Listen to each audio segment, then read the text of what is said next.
Hello mga friend! Kain po tayo. Lunch natin po sa araw na ito ay meron po tayong sweet potato leaves, okra, and I have also adobo manok, chicken adobo, and black rice. No? Napakabisa po yung ating sweet potato leaves. Ito pa, yung linaga ko na kamote, tinanggal ko yung sabaw. Ito na ngayon, mayroon na akong juice. You see? It's a dark but pag linagyan ng kalamansi, magbabago po ang kanyang kulay. Okay. Look. Okay. Ngayon may juice na po ako. Kompleto na. Okay? So the benefits of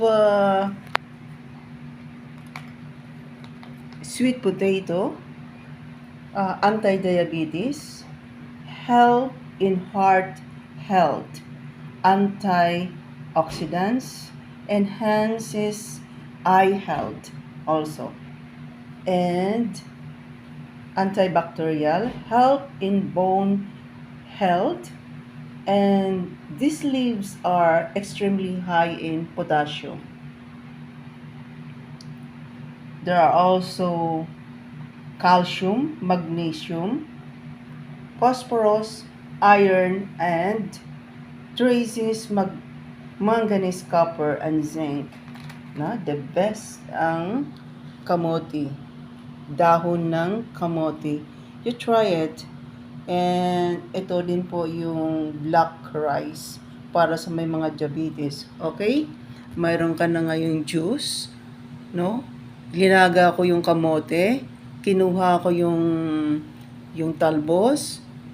Nisalad ko. And may juice na rin po ako. Yan, ang sabaw niya. Ginawa kong juice. Linagyan po ng kalamansi. Okay? Try this recipe, lalo na pag diabetic po kayo.